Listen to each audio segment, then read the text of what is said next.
todas e a todos. Quero agradecer a presença de todos. Por favor.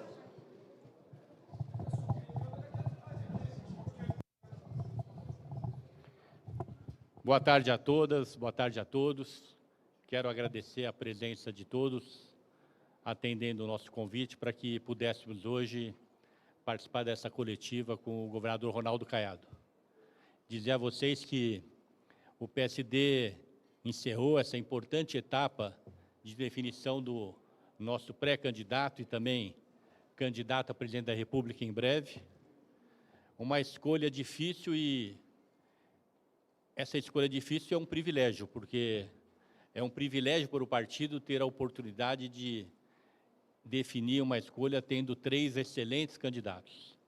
3 governadores muito bem avaliados nos seus estados, governador Ratinho, governador Eduardo Leite e governador Ronaldo Caiado. Mas o tempo foi passando e acabamos nos definindo por Ronaldo Caiado, mas não poderíamos deixar de registrar a nossa gratidão, o nosso reconhecimento e a importância que damos à participação de Eduardo Leite e Ratinho Júnior. Que a gente possa agora, nessa pré-campanha, mostrar que temos o melhor candidato, aquele que tem as melhores respostas para os desafios que o Brasil tem pela frente. Então, agora com vocês, o nosso candidato Ronaldo Caiado. Parabéns, Caiado, pela escolha. Muito boa sorte. Saudando aqui a sua esposa, a nossa futura senadora Gracinha. Queria saudar todas as mulheres aqui presentes. E muito obrigado a todos.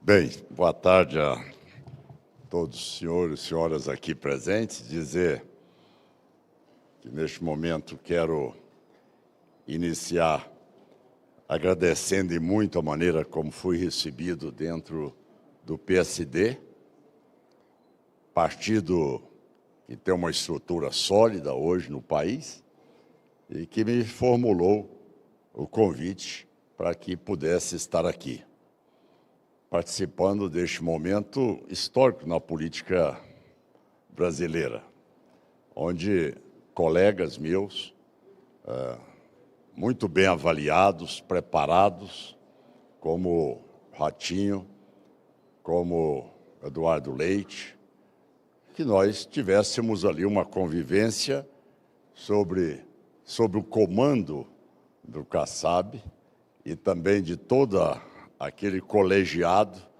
interno do partido para que definisse ali a candidatura. Eu quero, neste momento, também agradecer aqui muito todas as lideranças do PSD, dos estados, deputados, prefeitos, vereadores, ali também Congresso Nacional, Câmara e Senado, meus colegas governadores e colega governadora do PSD, e, ao mesmo tempo, me colocar aqui neste desafio que sei da importância do momento. Mas, para aqueles que não me conhecem, eu quero aqui me apresentar. Sou Ronaldo Caiado, governador do estado de Goiás, terminando o meu mandato na data de amanhã. Fui parlamentar por 5 mandatos como deputado, 1 mandato como senador da República e encerrando agora o meu 2º mandato de governador. Sou uma pessoa que tem uma vida como médico, formado, especializado, assistente do professor Norma Monteiro, no Hospital do Fundão, no Rio de Janeiro, especialista na área de cirurgia da coluna vertebral, ao mesmo tempo apaixonado pela minha família, aqui minha mulher Gracinha, pelo trabalho social, que hoje é uma referência no país, pelo trabalho desenvolvido em Goiás. Minhas filhas, a primogênita Ana Vitória e a minha caçula aqui, Marcela, representando aqui Maria e Ronaldo Filho. Dizer também que sou apaixonado e sou ali também muito dedicada ao criatório dos meus cachorros, que ultimamente o presidente tem tentado responsabilizá-lo pela alta taxa de juros. Dizer que venho da política há muitos anos, quando realmente foi criado pelo PT o MST e eu criei o DR, na defesa do direito de propriedade, da livre iniciativa, da economia de mercado.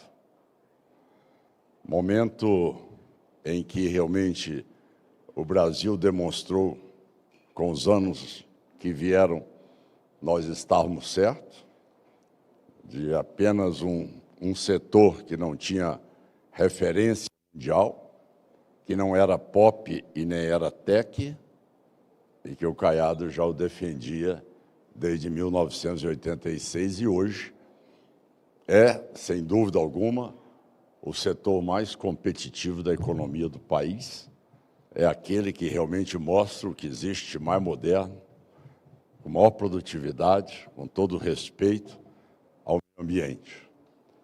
E aquela época, naquele impulso, pode-se dizer, Kassab, da idade, onde em 1988 tive a oportunidade de conhecer o Kassab.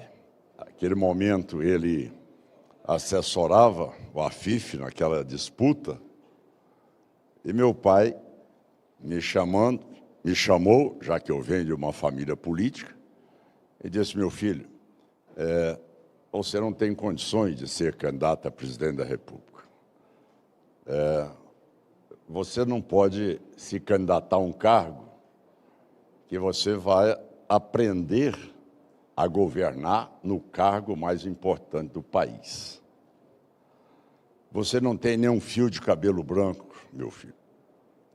Você tem que saber que a disputa da presidência é uma disputa que exige algo como você fez na medicina.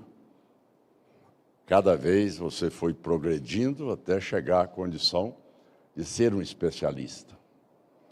Realmente, naquele momento, naquele lado da euforia e, ao mesmo tempo, eu disse ao meu pai que entendesse a minha rebeldia, mas que me perdoasse, mas eu seria candidato. Mas falo isso porque mostra o quanto ele estava certo. Quem foi eleito tinha também a mesma idade minha, e deu no que deu. Ou seja, o que nós estamos assistindo hoje no Brasil é algo que exige do governante mais do que nunca um conhecimento e ter uma capacidade de que, na sua trajetória de vida, ele possa dar como exemplo aquilo que realmente ele praticou no decorrer da sua trajetória. Não se governa pelo discurso, se governa pelo exemplo.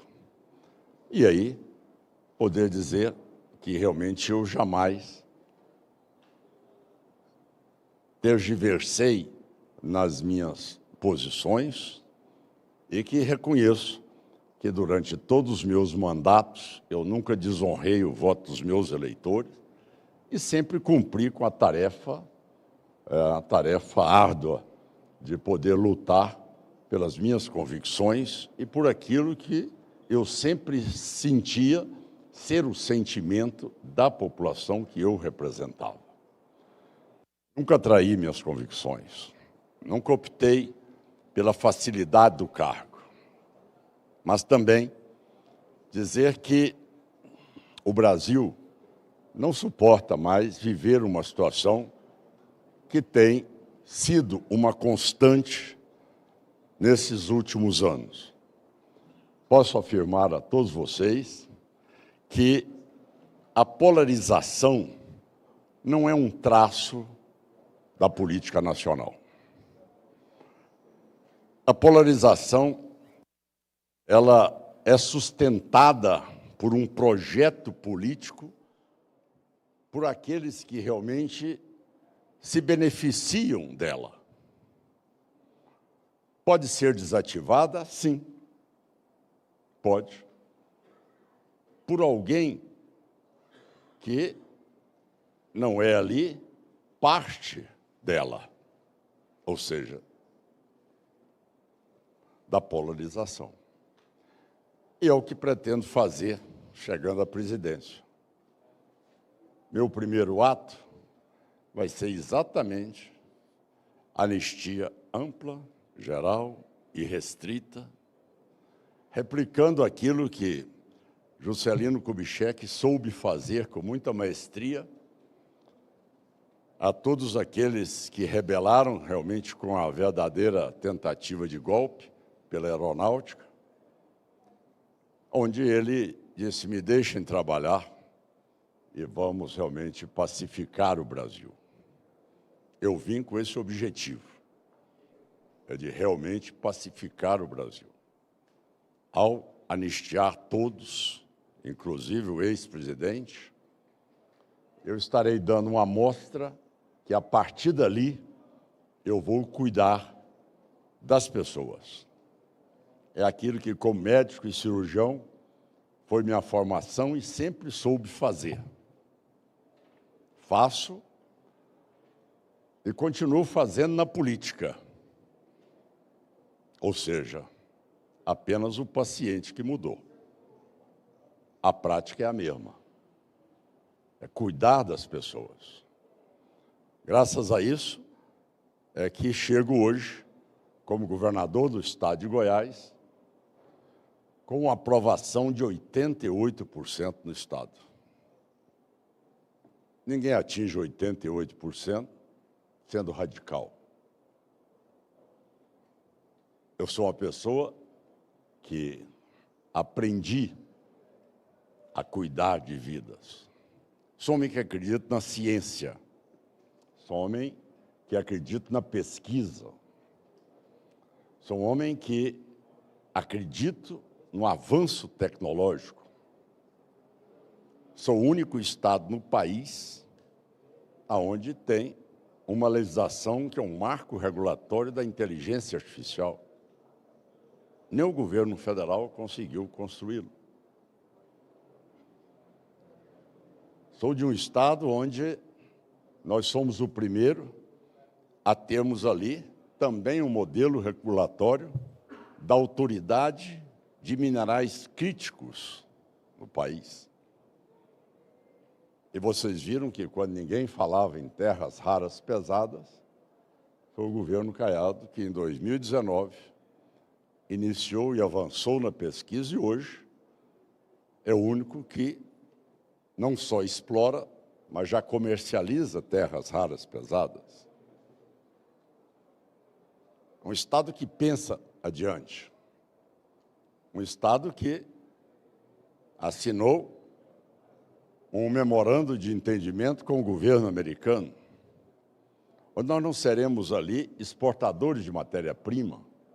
Nós vamos buscar, junto a toda a área da academia, da pesquisa, do setor empresarial, da indústria, promover aquilo que hoje é quase que monopólio dos chineses, a separação desses minerais, que hoje é a maior demanda no mundo para a fabricação de ímãs, também de produtos da área da minha saúde, como ressonância magnética, defesa, não é?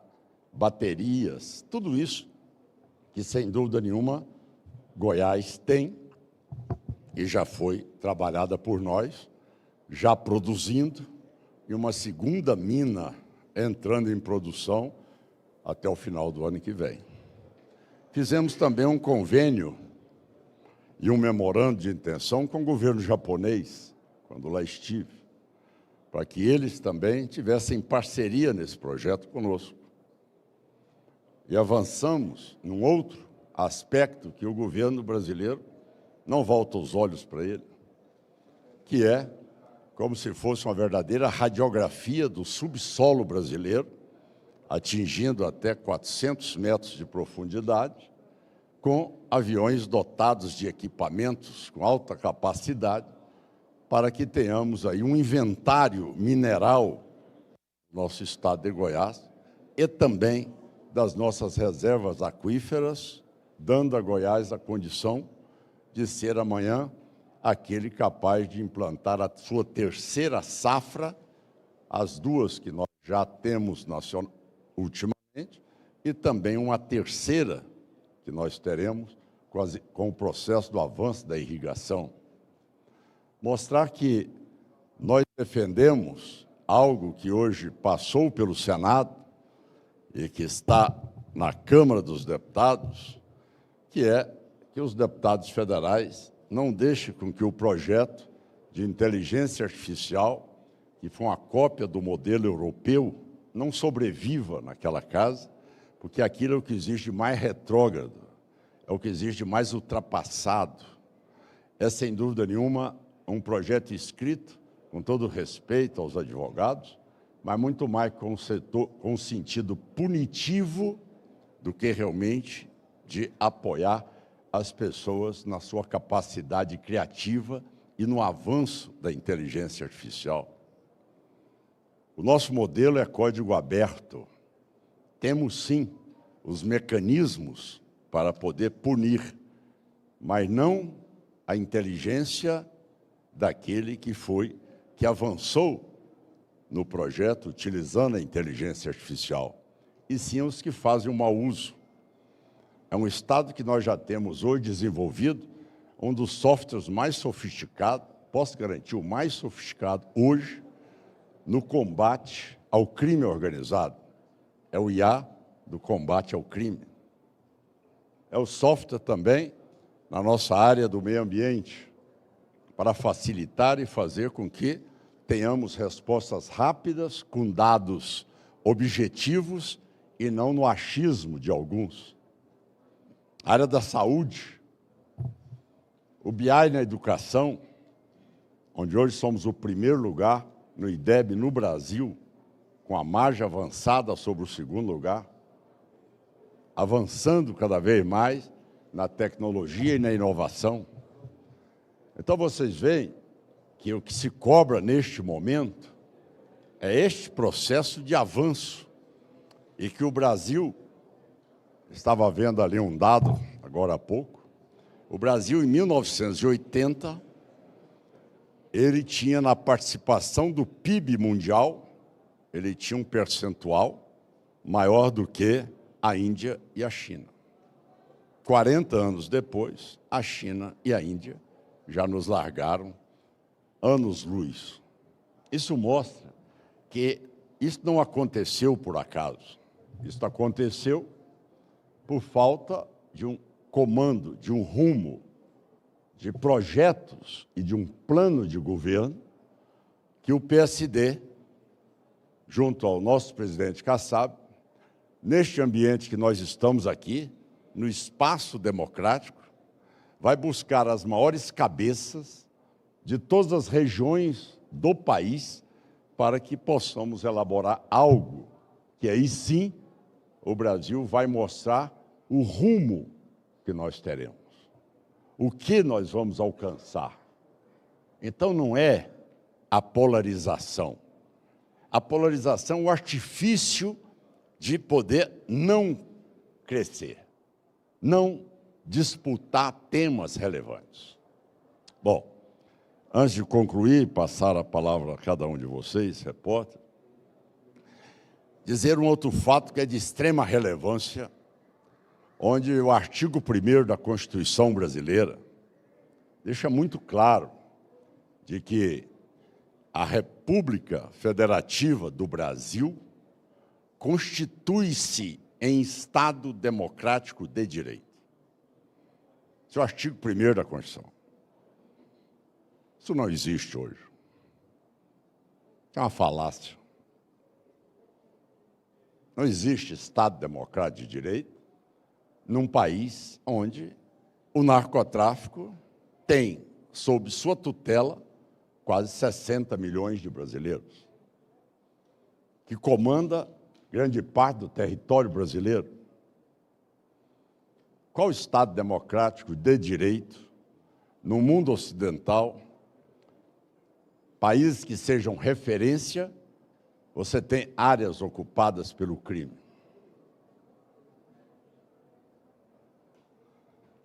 A conivência não pode ser aceita. A complacência não pode ser admitida quando está em jogo a soberania de um país. E é exatamente isso que, como governador de Estado, usei das prerrogativas de governador e fiz valer a prerrogativa do governador. Em Goiás, vocês todos sabem, bandido não se cria. Em Goiás, nós temos a inteligência das nossas polícias, nós temos a integração das nossas forças, das polícias estaduais com a Polícia Rodoviária Federal e a Polícia Federal. Nós temos um controle 100% dos nossos presídios.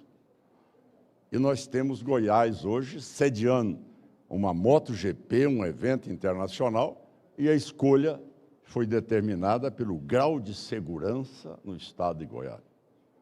150 mil pessoas que lá passaram, sem nenhum incidente, sem nenhum crime. É um estado que não sabe o que é assalto a banco há 7 anos. Um estado que não tem mais o novo cangaço. É um estado que não tem assalto a carro forte. É um estado que as pessoas andam com seu telefone celular à luz do dia, da noite, como quiser. É algo que mostra que, ao se dar segurança como alicerce e o conceito primário de Estado democrático de direito, sem ele não existe, é que nós somos hoje o primeiro lugar na educação, nós somos hoje o primeiro lugar nas políticas sociais, nós somos o primeiro lugar na transparência dos gastos públicos, nós somos hoje referência na inteligência artificial, nós somos o primeiro na exploração de terras raras pesadas, nós somos hoje um estado que tem os programas sociais de maior inserção das pessoas na sua capacidade de sobreviver por competência própria. Ou seja, nós não nos vangloriamos do cartão social, nós nos vangloriamos daquelas pessoas que são emancipadas e passam a viver da sua própria renda. É isso que Goiás demonstrou com um programa social integrado a todos os segmentos da sociedade, o estado com o menor percentual hoje na extrema pobreza. Então, é dizer a cada um de vocês que, ao receber essa incumbência, aonde, como muito bem colocou o presidente Kassab, se tivéssemos aí a oportunidade do lançamento com mais vagas para a presidência, sem dúvida nenhuma, foi uma etapa extremamente difícil e todos seriam merecedores dessa disputa para a presidência da República. Eu agradeço a participação junto ao governador Ratinho Júnior, agradeço a participação junto com o governador do Rio Grande do Sul, Eduardo Leite, que todos eles fizeram uma gestão competente em seus estados. E dizer, para concluir, um fato interessante, é que esta eleição ela tem uma característica diferente das demais. Porque o PT, ele teve 5 eleições no país depois do regime militar.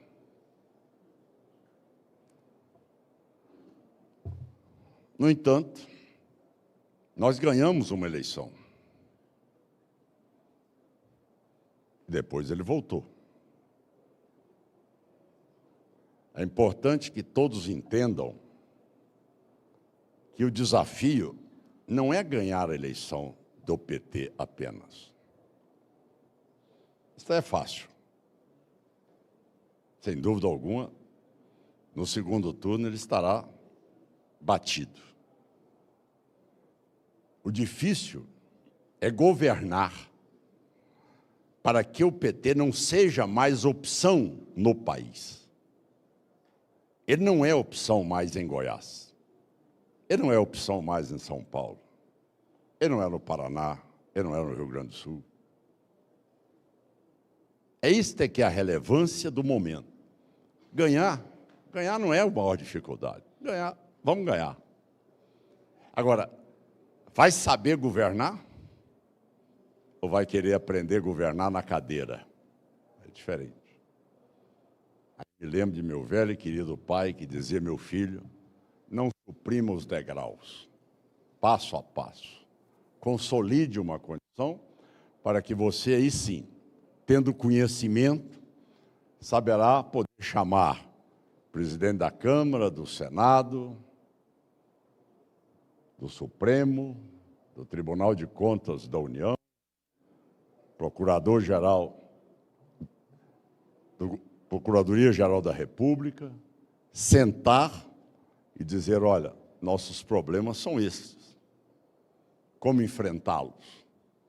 Uma taxa de juros como essa inviabiliza qualquer empresário, que já sai com um custo Brasil de 29% em cima daquilo que ele produz. Só de custo Brasil. Aos jovens, que sinalizar a eles? O mundo todo crescendo. Estive na China, estive na Índia, estive no Japão, estive nos Estados Unidos, estive na Europa. De repente você vê, o desafio maior hoje é a inteligência artificial. Quem vai dominar? Quem vai avançar? O Brasil perdeu a guerra na área de energia, sendo que o Brasil é a maior fonte de energia renovável do mundo. E nós perdemos. Por quê? Por um governo que não soube avançar, não soube acreditar na ciência. Isso é muito ruim. Como é que os jovens vão fazer? Eles vão desenvolver como? A capacidade criativa dos nossos jovens. Onde ela fica? De um governo totalmente desconectado com a realidade do mundo. A área de manufaturados, então, nós já perdemos esse espaço. Como buscá-lo? Agora vamos perder também na área da inteligência artificial? Não. Em Goiás, nós avançamos muito, sabendo que cada região tem as suas características. Goiás, nós desenvolvemos o biometano, que é o combustível mais sustentável que existe. E hoje, uma frota de 501 ônibus na região metropolitana passa a utilizar biometano.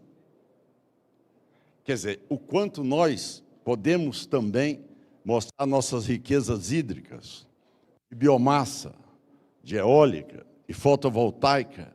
Por que eu vou comprar o ônibus importando bateria asiática se eu posso produzir o biometano e fazer com que tenha essa mesma capacidade e com performance melhor, hoje com motores desenvolvidos para grandes cargas? É isso que falta no Brasil, é isso que o jovem hoje está ansioso para ver. Que Brasil nós vamos ter? Esse é o desafio.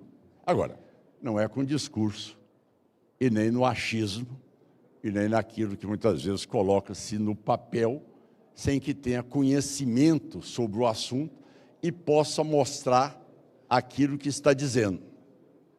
Eu não peço que senhores e senhoras acreditem em mim, mas peço que tenham a oportunidade um dia de passar um fim de semana numa querida cidade, qualquer uma do estado de Goiás, se vocês desejarem. É um povo hospitaleiro, é uma comida deliciosa, e quem gostar ainda de uma boa música sertaneja estará lá para poder recepcioná-los. Então, eu quero dizer que muito obrigado, presidente Kassab. Eu sei que essa eleição, ela ainda não tem um fator ainda definidor da sinalização dela, por um fato muito simples. Nós não entramos no jogo ainda. Você está me concedendo essa informação ontem à noite, já no avançado da noite, quando eu recebi a informação de que eu seria indicado na data de hoje. Então, eu quero dizer que vamos para o debate. Eu acho que é no debate que o eleitor vai ver quem é que deve ser aquele que deverá presidir o país. Aí sim, é algo que será fator determinante. Não é no achismo e nem é na tese de bolhas. Até porque bolha foi feita para ser rompida mesmo, não é verdade? Então, nós vamos ver como é que será o encaminhar esse processo político naquilo que é a maravilha da democracia, que eu sou apaixonado, meus anos todos de Congresso Nacional, modéstia à parte, sempre fui um estudioso do regimento interno e sempre soube usar o parlamento com muita dedicação e também com competência nos debates dos grandes temas nacionais.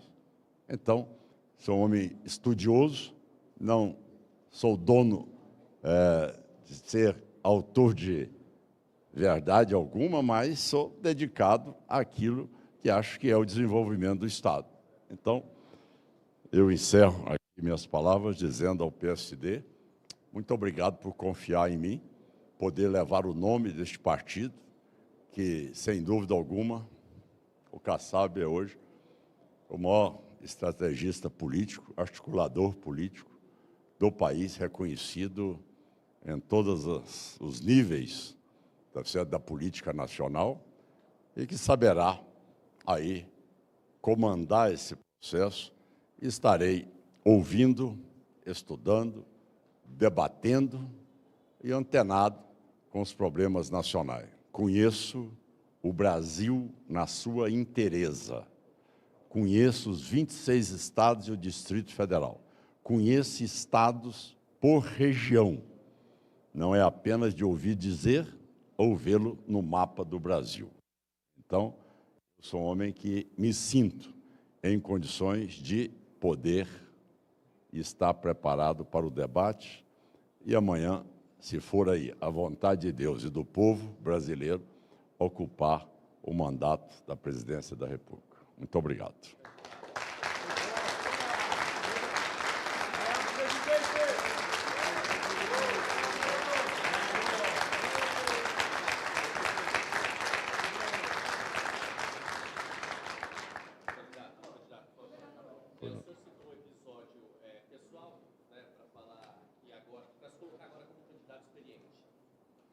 Claramente se colocando como uma melhor opção em relação ao outro candidato do seu mesmo espectro político. Só que hoje, aqui em São Paulo também, o presidente do PL tratou a tua candidatura como café com leite. O senhor vai apoiá-los no segundo turno ou até no primeiro turno. Eu queria saber do senhor por que o eleitor da direita deve votar no senhor e não no Flávio Bolsonaro. Acredito que por tudo isso que eu acabei de aqui relatar. Certo? Seria a mesma coisa se eu lhe perguntasse. Vamos lá. Amanhã você tem um filho acometido de um problema de saúde. Você vai optar pelo médico que tem um número, o outro que tem maus resultados, ou por alguém que tem competência para poder operar seu filho? Eu acho que é isso que a população está esperando. Ver quem realmente tem condições de governar o país. Eu disse aqui no meu pronunciamento que a polarização não é um traço da política nacional. Agora, ela é um projeto político sustentado por quem vive dele. E cabe a mim, como candidato do PSD, romper esse processo de polarização e dar margem para o debate. Então, essa tese, tá certo?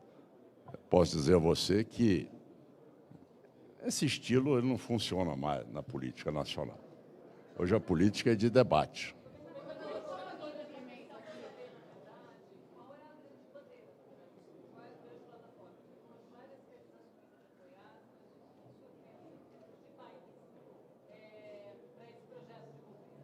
Lógico, totalmente diferente.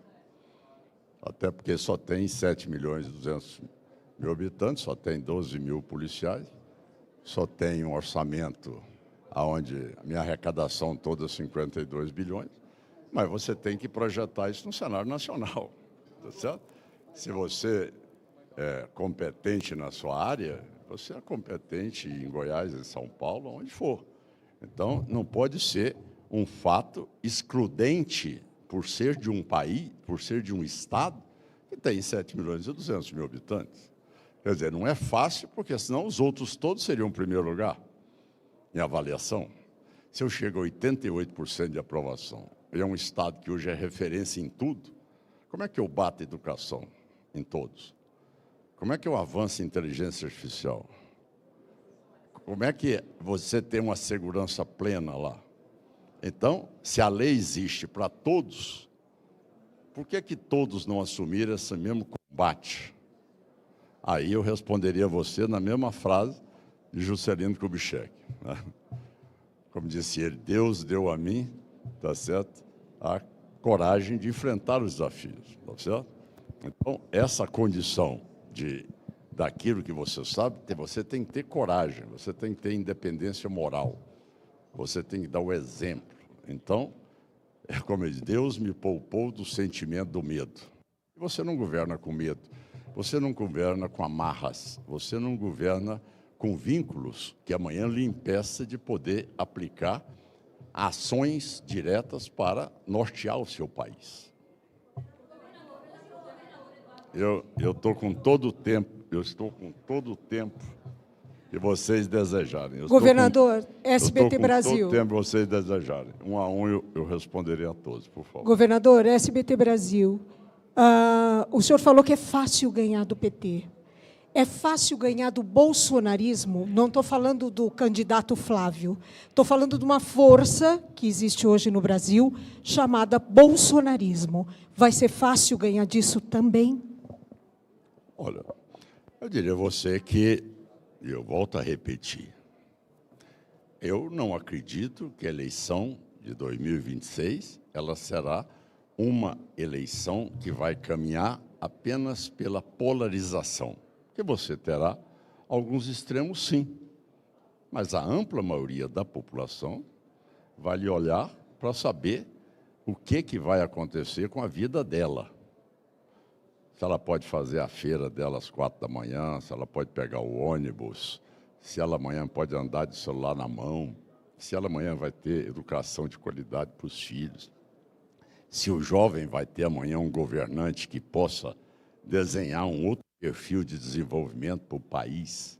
Então, eu acho que enquanto nós considerarmos que o Brasil vai ficar nessa dependência dessas duas posições, eu acho que isso aí é você se conformar com o que está. Ninguém quer que essa situação de polarização continue mais. Você quer governar o país? Ganhou, quem ganhou a eleição, vá trabalhar. Não é você ficar alimentando essa polarização. Isso está nos trazendo um atraso enorme. Então, o que eu peço, principalmente a vocês, são formadores de opinião, é que não coloquem, tá certo, os brasileiros como se eles não tivessem a condição de poder avaliar as propostas. Você olha, tem alguns com cérebros obturados? Tem.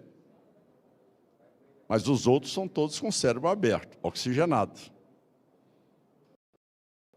E essas pessoas querem um outro país, querem um outro momento, porque estão vendo que isso aí está atrasando o país. Então, esses dois polos, eles continuarão, às vezes, que você pode não conseguir convencê-los. Mas você tem uma ampla maioria que vai poder enxergar o que é a vida com um governo que entrega e aquele que realmente haja cada dia mais de suas falhas, responsabiliza terceiros.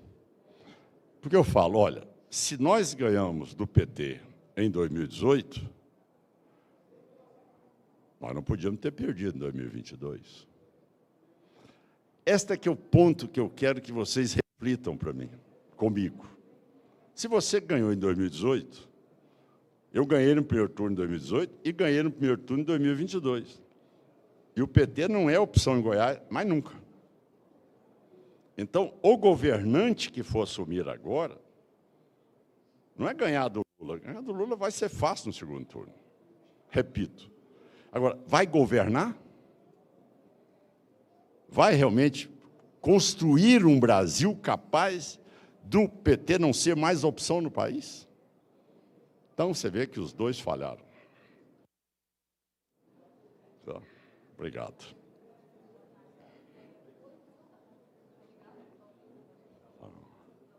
Alô?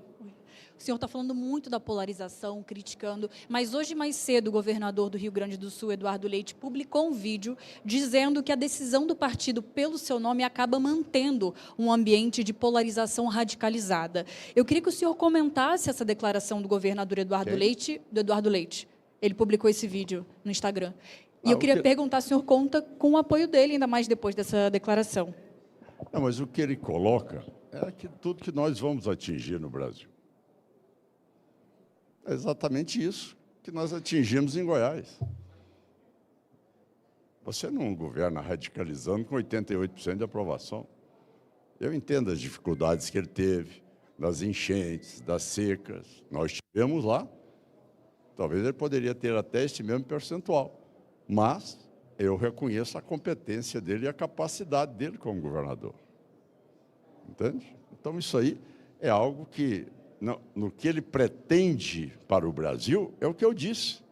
Olha, nós vamos quebrar a polarização. Como? Anistia, ampla, geral e restrita. Acabou. Não vai viver mais da polarização. Vai viver do quê? Da educação, saúde, inteligência artificial, serviço, trabalho, profissionalização. É isso que nós vamos viver. Esse assunto acabou. Deletou. Tchau. Tá certo? Quer dizer, você só alimenta um projeto político da polarização quando você se beneficia dele. Só aí. Ele interessa àqueles que viveram dele ou sustentaram ele. Ela, a polarização. Sustentaram a polarização. Esse assunto é que você tem que saber quem vai ter a autonomia de chegar e encerrar o assunto. Acabou. Agora vamos discutir o tema. Agora, qual é que vai ser o debate? Aí que nós queremos sentar na mesma discussão. E daí? O que você acha de educação? Qual é o seu conhecimento de educação? O que você pretende na saúde? Como é que você entende o SUS? Como é que você trata o crime? Eu vou governar com os 27 governadores do Estado. Eu vou governar com 27 governadores no país. Mais importante do que meus ministros. 27 governadores vão governar comigo. Aí sim, vocês vão ver como é que se avança no país com as políticas nacionais acopladas àquilo que é a demanda dele. Você não sabe mais da realidade do que aquele que está lá governando o Estado do Acre, aquele que está lá em Pernambuco, aquele que está lá no Mato Grosso. Eu vou governar com os governadores. Lógico, respeitando aquilo que são as prerrogativas do Congresso e do Judiciário, conforme determina a Constituição.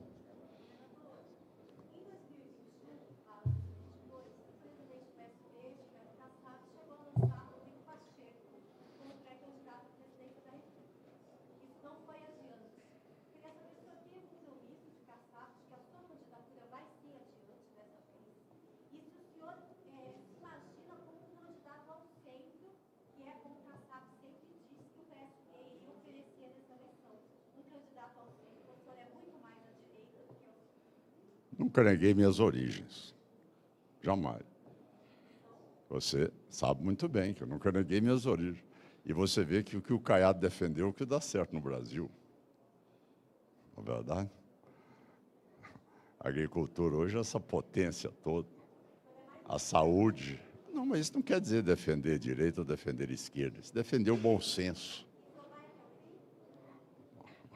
Olha, você não conhece na história do Ronaldo Caiado, momento algum, que ele tenha recuado de um embate. Pelo contrário, Eu sou homem que a vida toda marquei muito bem minhas posições, por convicção, jamais por oportunismo.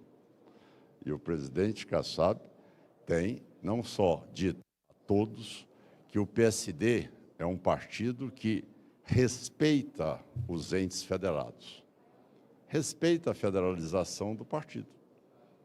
Como, por exemplo, na Bahia, o PSD tem uma posição e eu estarei no palanque do Assemineto. Agora, o PSD não foi um partido que se absteve, não foi um partido neutro, não foi um partido dieta de cardíaco, que não tem sabor e nem odor, insípido e inodoro, que muitos são. Se eu vim para o PSD, porque eu tive a palavra dele que nós teremos um candidato. Ele poderia muito bem fazer como grandes partidos fizeram. Num momento de tema e grandes debates nacionais, podia simplesmente ficar naquela situação de abstenção, de neutralidade, como eu disse, de dieta de cardíaco. Não. Ele teve a coragem de colocar o PSD discutindo com 3 governadores e dizendo, siga que terá ali o apoio do partido e a estrutura nacional do partido para a sua candidatura. E é dessa maneira que eu vou estar aqui agora. Governador, o senhor falou sobre economia brevemente, sobre juros altos. Queria entender qual será a sua medida nesse sentido, contando que o Banco Central ele é um agente autônomo agora, e a questão principal tem sido gasto fiscal. Se o senhor pretende abrir mão de algumas isenções fiscais para poder atingir metas, etc. Olha, primeiro, essa pauta da autonomia do Banco Central, ela foi decidida por nós em todo o período do Congresso Nacional. Nunca teve uma posição que não fosse dessa de dar total autonomia. Quer dizer, o governo, quando era o Roberto Campos, ele botava a culpa no Banco Central. Agora é o Galípolo está botando a culpa em quem tem cachorro em casa. Tá certo? Do porquê da taxa de juros está alta. Né? Diz que o problema todo é quem cria cachorro que está criando um endividamento pessoal muito grande e que está trazendo um gasto muito grande e, como tal, está aumentando a taxa de juros. Mas você sabe, veja, eu sou um médico de formação, certo? E saberei ouvir as boas cabeças. Mas você sabe muito bem que quem define taxa de juros é o governo federal. É quem toma dinheiro. Né? Se você tem um endividamento no país cada vez maior, hoje ocupando quase 80% da dívida PIB, quem é que está recorrendo ao mercado? É o governo. Como estrangular essa dívida? Bom, em primeiro lugar, você não vai caminhar para o populismo, você vai caminhar para a boa gestão. Da mesma maneira que eu recebi Goiás, Capag C, caminhando para Capag B, bloqueado no Tesouro e sem direito a ter aval e nunca tendo feito um empréstimo. Como é que você faz? Chamei os poderes todos, reuni e disse, olha, o problema não é só do Executivo. A partir de agora, eu não tenho como fazer o repasse de 25% para todos os poderes. Então, vamos primeiro cuidar do Estado. Vamos resgatar a economia do Estado e tudo vai voltar ao normal. Uma dívida de 6 bilhões e 800 ali, já vencida, com 11 milhões em caixa, entrega o governo amanhã ao meu sucessor com 9,8 bilhões em caixa e nenhuma dívida que está. Então, não existe nada, é só você cumprir aquilo que qualquer economista lhe ensina. Ter a coragem e dar o exemplo que aquilo você está fazendo para recuperar o Estado. Muita gente dizia, ao você fazer isso, você não será reeleito. Tanto fui reeleito no primeiro turno, como ter 88% de aprovação. Então, essa tarefa é tarefa para quem tem autoridade moral para poder fazê-la. Do contrário, fica na política populista, enterrando o Brasil. Governador, aqui. CNN. O senhor já conversou, depois dessa decisão, com o governador Eduardo Leite sobre essa decisão do partido, e eu queria saber se o senhor pretende chamá-lo para compor o seu programa de governo, se vai ter esse convite. Lógico, sem dúvida alguma, gente. Eu não conversei com ele por um motivo. Tá certo? Eu recebi a informação do presidente Kassab, já era tarde da noite, não teria como eu estar aqui, tá bem? Consegui vir, tá certo? Não tinha voo para chegar aqui agora. Desloquei, fui parar lá no Catarina, né? Tá certo? Para chegar até aqui. Então, é lógico que eu vou ligar para ele, lógico que eu vou conversar com ele. Até porque isso foi fruto de um entendimento nosso. Não teve nada que não fosse ali conversado. O Kassab botou nós todos ali dentro da sala, tá certo? E conversou com todos nós. Não teve nada de... Ó, a decisão vai ser com um colegiado minha aqui com esse pessoal. O partido vai indicar um nome. Vocês aceitam? Ótimo, está aceito. Acabou, tá certo? Então, eu não... A posição, de maneira alguma, eu vou deixar de ligar para ele, vou deixar de convidá-lo. Pelo contrário, reconheço os méritos dele. E reconheço que ele avançou no Rio Grande. Certo? Governador, revista Veja, aqui. Revista Veja. O senhor tem falado muito em romper a polarização, mas o senhor, como o senhor mesmo disse, né, não tangencia suas posições ao longo de sua carreira, né, se posicionando sempre como um candidato, um político de direita, e recentemente fazendo acenos ao bolsonarismo, à direita, como no último evento que a gente teve na Paulista. O senhor pretende, daqui para frente, fazer acenos também para a esquerda, de forma a trazer os votos de centro, que analistas avaliam que é o que vai definir a eleição? E se sim, quais gestos seriam esses? Veja, eu repito a você. Se eu vou acabar com a polarização no meu primeiro ano de governo, está de outro... Veja, nós estamos aqui nessa entrevista, mas até agora vocês ainda não admitiram que possa alguém romper a polarização. Se nós não rompermos a polarização, nós vamos para um atraso inimaginável no país. Veja bem, eu acho que isso é meta de todos. Se você considerar que o Brasil, que nunca teve esse traço de poder trabalhar, tá certo? Com esse nível de polarização... Gente, eu estou na política há quanto tempo?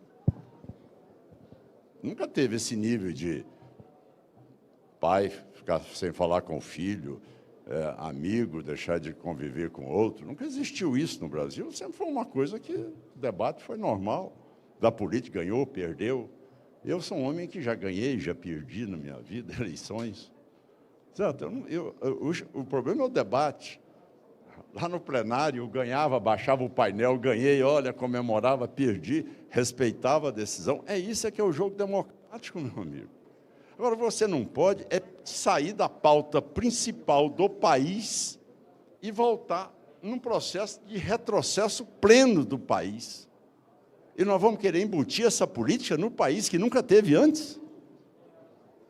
Então, acho que tem que acordar, porque não é possível que nós vamos ficar num sentimento de que o presidente deverá aflorar cada vez mais um processo de polarização no país. Não, é o contrário. Acabou esse assunto, dia 1º, assina, acabou, vamos embora. Agora eu quero saber eficiência, resultado. Falta de comando. Quando você dirige um Estado, você dirige um país, você vai dar o norte do país. Se você ficar fomentando todo dia, na porta do palácio, o enfrentamento, você, ao invés de cuidar da educação, você vai estar cuidando da polarização. Eu não vou fazer isso. Entendeu? Governador. Eu vou fazer resultado. Governador, aqui. À direita aqui, governador, Jovem Pan. Senhor, sei que o senhor não teve muito tempo ainda, afinal, mesmo confirmou que recebeu a notícia ontem da candidatura confirmada. Mas existe a possibilidade do governador Romeu Zema ser o vice nessa chapa? E se sim, como vocês dois juntos conseguem atrair eleitores diferentes? Eu tenho um respeito enorme pelo Zema, um carinho enorme. Meu estado de irmão ali, você sabe, goiano e mineiro, nós temos uma identidade muito forte, tá certo? Eu convivo maravilhosamente bem com o Zema. Poucos dias eu estive lá, fiquei conversando com ele o dia todo, tá certo? E ele disse a mim, olha, governador, da mesma maneira que eu saí na minha campanha para governo, eu vou sair na minha campanha para presidente. Eu disse, meu amigo, fechado, está certo. Até porque eu estimulo as pessoas que têm esse tipo de convicção. O partido, a finalidade do partido não é ser neutro, não é ser abstrato, certo? Não é ser, vamos dizer, é ser aquele partido que não quer colocar o time para jogar. Eu estou pronto para jogar, meu amigo. Eu já vesti a camisa, agora com o Kassab dizendo, eu já estou lá. Tá certo? Ele me botou, me escalou lá, ó, carimbo 10 lá agora, não, carimbo 55, né, Kassab? Caiado 55. Eu já estou com o uniforme da seleção já. Já vou entrar para jogar. Se vão entrar mais 4, 5, 10 para jogar, ótimo. Nós não temos que isso, eu tenho que respeitar o Zema. Ele é um bom governador, ele é uma pessoa determinada, dedicada, e cada um tem a sua vertente política. Cada um tem a sua opção. Cada um tem aquilo que o move na campanha. É exatamente isso. Eu tenho todo carinho por ele e a informação que ele me deu na conversa, que eu estive com ele recente, Caiado, vou para a campanha. Eu falei, se Deus quiser, você já está na campanha já, porque você já teve o partido. Eu estou aguardando passar por esse vestibular e por essa sabatina lá no PSD. Mas agora eu passei, agora estamos juntos e estamos aí na campanha para valer 55, cravado, camisa da seleção brasileira, eu vou vestir amanhã com Caiado atrás, 55. Governador, seguindo aqui, ó, desse lado aqui, bom, eu queria que o senhor respondesse objetivamente. O senhor falou aí de 89, quando o senhor era jovem demais. O senhor considera o Flávio Bolsonaro jovem demais para ser presidente? E como o senhor viu a declaração dele nos Estados Unidos em relação ao tema das terras raras, em que ele colocou o interesse dos Estados Unidos à frente? Diz que o Brasil pode resolver o problema dos Estados Unidos. Então, são duas questões. Se ele é jovem demais, como é que o senhor avaliou essa posição sobre terras raras? Em primeiro lugar, que esse memorando de entendimento, quem assinou fui eu. Não, a posição dele, eu não sei qual a posição dele. A posição minha, tá certo? A posição minha, se eu soubesse a posição dele, eu comentaria. Agora, a minha, bom, en passant, falar de terras raras é uma coisa totalmente amorfa, né? Você falar de terras raras, qual? É do térbio, do disprósio ou no diodímio? Qual dos metais? Tá certo? Então, tem que ter conhecimento do que vai falar. Então, acho que é isso, é fundamental. Você tem que saber quando é que você vai tratar de terras raras. São 17 minerais. Quais são os que têm relevância? Qual é que é a prática para você conseguir separá-los? E aí sim, a China tem todo esse controle. Não tem nenhum país que tenha a capacidade de desenvolver essa separação dos minérios, que é o que nós vamos fazer em Goiás, com a parceria com o governo americano e com o governo japonês. Então, ao invés de eu ter um trem de ferro levando minério de ferro para a China, para voltar em aço e ferro da siderúrgica de lá, eu vou fazer o desenvolvimento da separação desses minérios em Goiás. Lógico, a idade é o que meu velho pai me ensinou. Meu filho, não se aprende a governar sentado na cadeira de presidente da República. Tá certo? É o que eu estou dizendo. Não teve essa experiência, não acumulou essa experiência, não tem essa vivência como tratar com o Congresso, como tratar com o Supremo, como tratar com os outros governadores. Tá certo? Então, o ímpeto da idade, às vezes, ela ultrapassa ali o momento de equilíbrio. E governar não se governa por decreto, se governa dialogando, se governa sentando à mesa ali. Não sei se você já esteve lá no Palácio, tem uma mesa lá redonda, assim, no canto ali da sala do terceiro andar, que é a sala da presidência. Então, uma mesa redonda, você chama todos os poderes, senta, conversa, dialoga e vai governar o país. Não se governa com queda de braço. Eu nunca briguei com o meu Assembleia, nunca briguei com o meu tribunal, nunca briguei com o Tribunal de Contas, nem o Tribunal de Justiça, certo? Eu os chamo para uma situação que deve ser resolvida entre nós. Democracia não foi feita, eu concordo, democracia não é paz de cemitério, mas não é queda de braço entre poderes. Democracia você tem que conviver harmonicamente. Olha, o assunto é este. Como é que nós vamos chegar? O Brasil hoje está tendo que pagar uma taxa de juros de mais de R$1 trilhão, se endividando. Hoje, aumentou a dívida de 72% para 80% da dívida PIB. O Brasil hoje com a taxa de juros de 15%. Pequeno e médio empresário e grande empresário, tudo entrando em recuperação judicial e extrajudicial. E o que vai?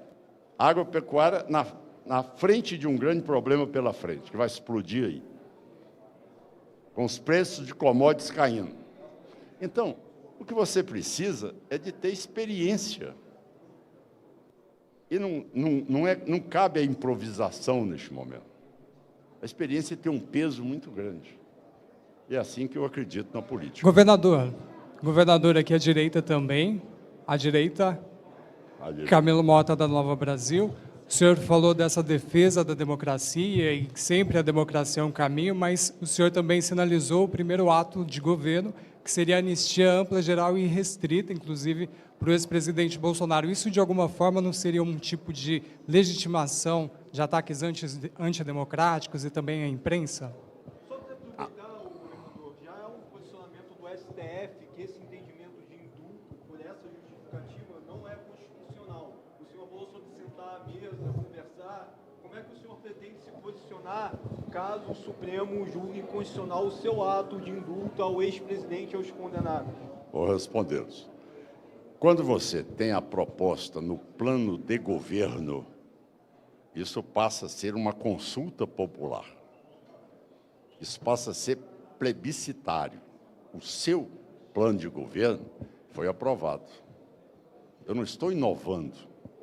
Eu estou dizendo que, ao chegar no dia 1º de janeiro, estou consultando a população. Eu vou assinar anistia ampla, geral e restrita a todos e ao ex-presidente. A população me elegeu. Então, essa solução está decidida. Não tem nada que seja superior à vontade da maioria da população. Também é mandamento constitucional. O poder emana do povo. E aí, essa decisão, você vai ter pela primeira vez, nesses últimos anos, um presidente que sabe exercer a presidência da República. Não é hoje um sistema que você não sabe nem qual é o sistema do Brasil hoje. Você não sabe se manda o Congresso, se manda o Supremo, se manda o presidente, se é semipresidencialismo, se é anarquia ou se é o que é.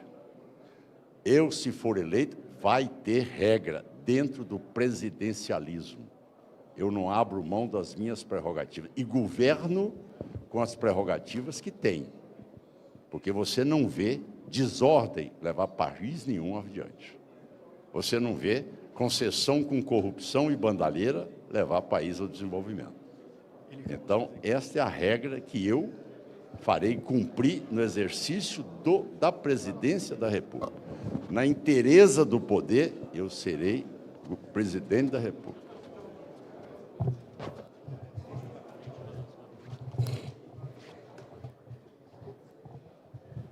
Próximo. Desculpa.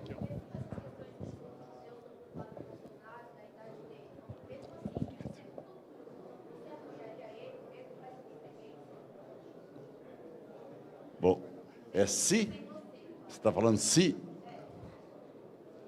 O se é complicado, né? Se? Sim, vamos deixar para o nosso primeiro turno. Vamos deixar esse debate para o primeiro turno. Até, olha, o se, eu acho, talvez, no entanto, aí fica uma coisa meio, né, sem muita consistência. Então, vamos deixar para o processo como ele deve ser. Todos nós somos candidatos no primeiro turno. Isso não é isso é o que a legislação determina. Cada partido deve ter o seu representante. Então, existe uma tendência no Brasil de querer fazer com que o primeiro turno seja o segundo turno. Só possa ter um de um lado e outro do outro. Aí, se sair 3 ou 4 ou 5, isso aí já é terceira via, quarta via. Não, eu não tenho nada disso. Eu sou via independente. Tá certo?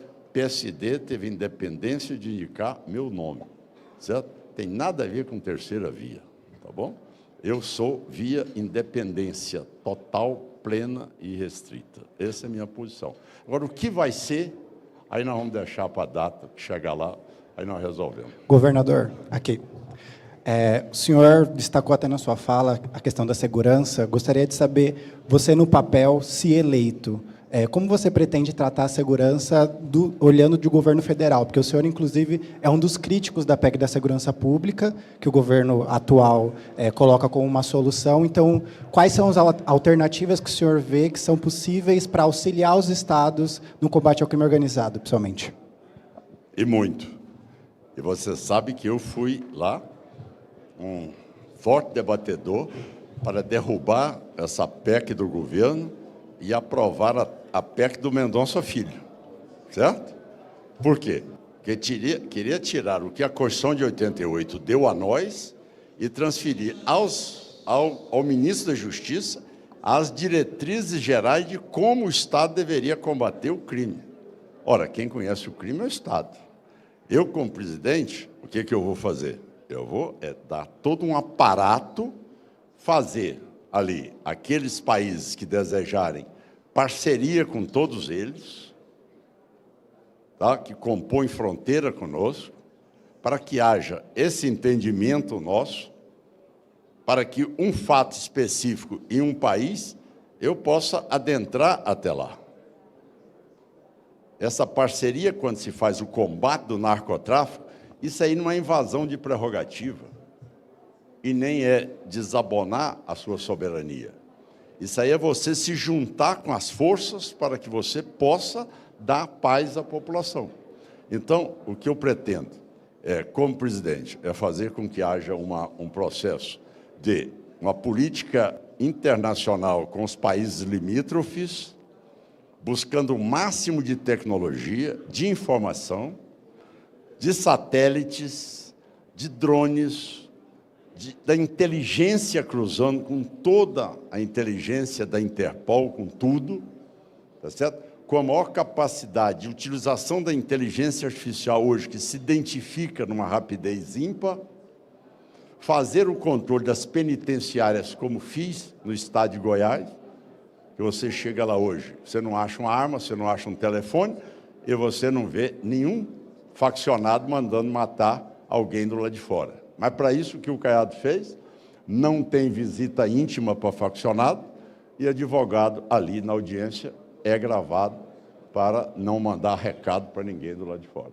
Isso fez com que Goiás vivesse em paz, tá certo? Ou seja, controle da penitenciária, polícia com inteligência, a ação direta trouxe a paz no estado, que você tem um seguro de carro mais barato do Brasil. E aquele que não sofre acidente, ele não faz nem seguro de carro lá mais. Governador aqui. Boa tarde. Já que são vários cenários que estão sendo discutidos aqui, e na política tudo pode mudar, suponhamos que o senhor vá para um eventual segundo turno com Flávio Bolsonaro. O senhor aceitaria o apoio do PT? Olha, veja bem. Talvez eu seja o único político aqui que possa responder essa pergunta, né? O único, tá certo? Porque eu sou um político que, quando o Lula criou o MST, eu criei o DR. Eu nunca tive nenhum momento que tenha capitulado na minha vida. Sou o mais antigo e longevo adversário do PT. Ele tem um estilo de programa de governo e eu tenho outro. Ora, você tem que entender que a política, você convive e debate, é uma coisa. Eu vivi no parlamento com 512 deputados a mais. Não quer dizer que você tenha que ser inimigo da pessoa. Entenda, eu estava lá debatendo todo dia. É isso que é a democracia. Então, nós temos que parar com essa ideia de que, aí, ao discordar, aí um tem que dar tiro no outro, tem que brigar com outro, parar com isso. Não, eu estou dizendo a você que o meu programa é este, que não casa com o programa dele. Ora, se eu tenho toda a minha posição, é lógico que ele não vai ser convergente para aquilo que eu vou propor em termos de segurança pública, que é hoje a maior queixa da população. Hoje é corrupção e violência. Você viu a pesquisa, saiu hoje de novo, corrupção e violência. Está certo? E eles são irmãos siameses desse problema. Então, você tem que entender que eles não vão se alinhar com o projeto de governo nosso. Essa é a realidade. Então, não tem como você querer essa mistura, água e óleo. Mas isso não é polarização, isso é um jogo democrático. O que você não precisa é de criar um clima de que a campanha acabou e a briga continua. Calma. Essa eleição não pode ser revanche. Essa eleição não pode ser revanche. Tá certo? Essa eleição é um outro momento da vida política nacional. É um momento que você tem que estar ali preparado para governar e sair desse polo que ele é burro. Tá certo? Ele não leva a nada. Ele está esgotando nossa capacidade de trabalho. O brasileiro, ele não está sem esperança, não. Ele está com o saco cheio de ter que ouvir todo dia essa conversa.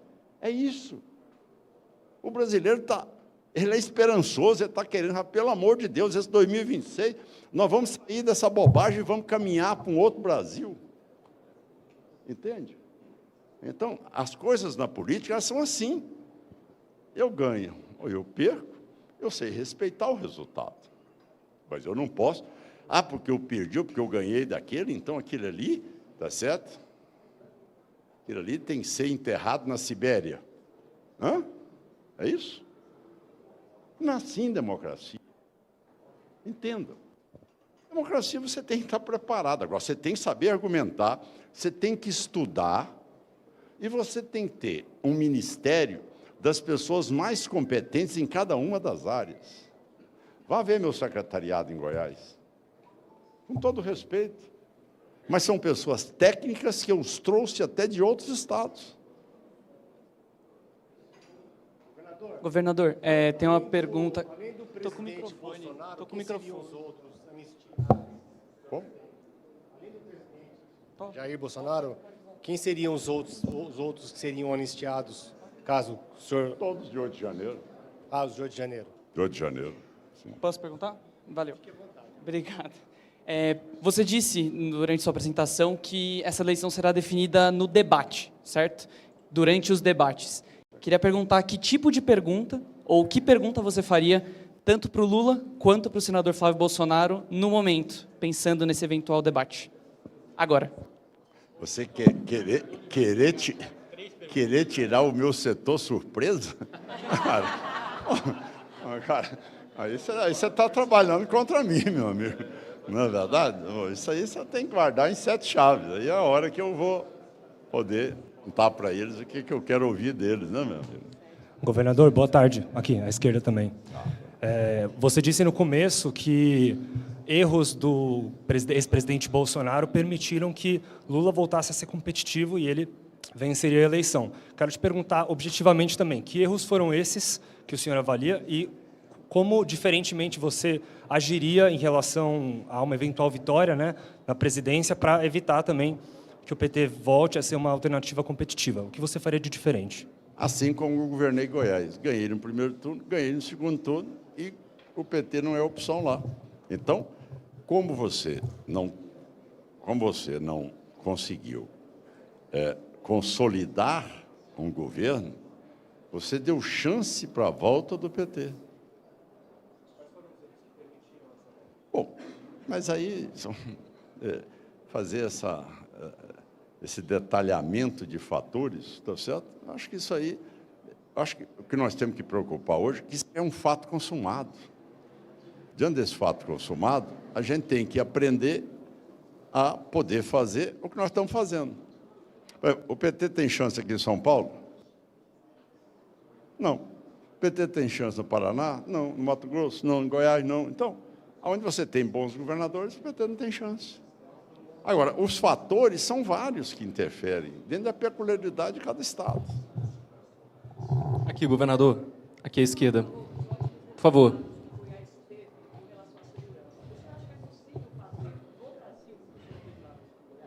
Olha, eu quero olhar bem para a Câmara e dizer a vocês, olha, podem ter certeza, porque eu posso mostrar como fazer e dizer como fazer.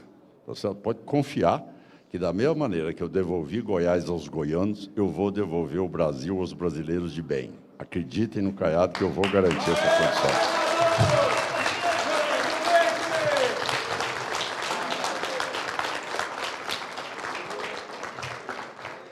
Governador, aqui, por favor. Eu gostaria de ouvir o senhor sobre alianças e vice.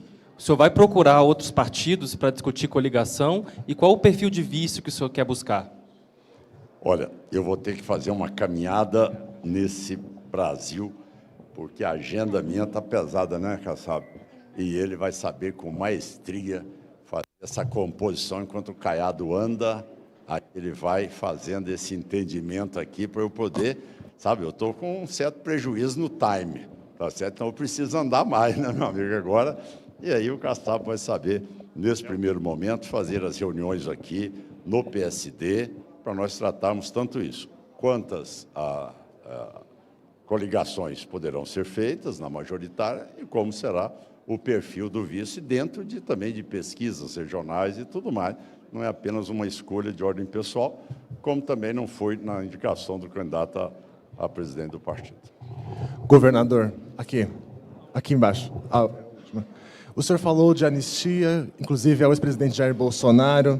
Eu queria saber se pautas como essa em sua campanha não tornam a sua trajetória mais próxima de uma linha auxiliar de Flávio Bolsonaro na eleição. Porque é uma pauta, em suma, bolsonarista.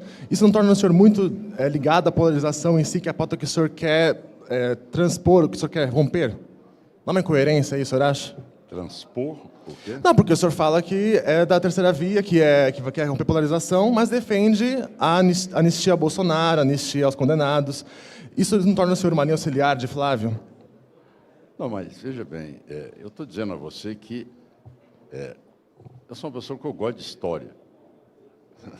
E Juscelino não tinha esse sentimento quando ele fez isso. Ele queria governar o Brasil. Ele, no entanto, sofreu um verdadeiro golpe de Estado, uma tentativa de golpe. Então, o que eu estou dizendo é que não é tese do candidato do PL. Isso é algo que eu já falei há muitos anos, em 2023, se não me engano, participando de um debate, eu já disse isso. Isto é um instrumento que você tem para dizer, olha, para com essas coisas, chega, cansou, chegou no ponto, acabou, tá certo? É o que o povo brasileiro deseja, paz, ninguém aguenta mais.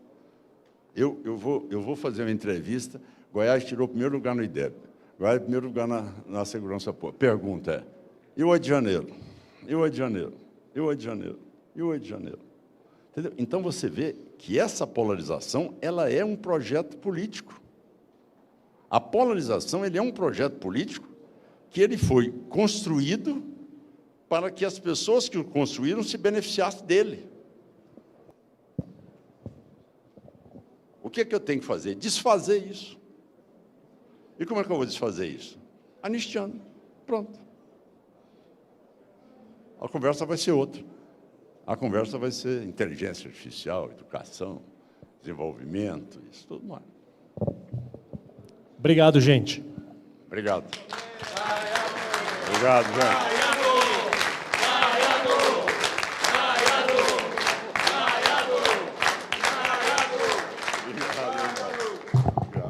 Pessoal, obrigado. O pastor Samuel Ferreira está mandando uma mensagem dos Estados Unidos, pediu que o governador Caiado assistisse. Simval, pode passar.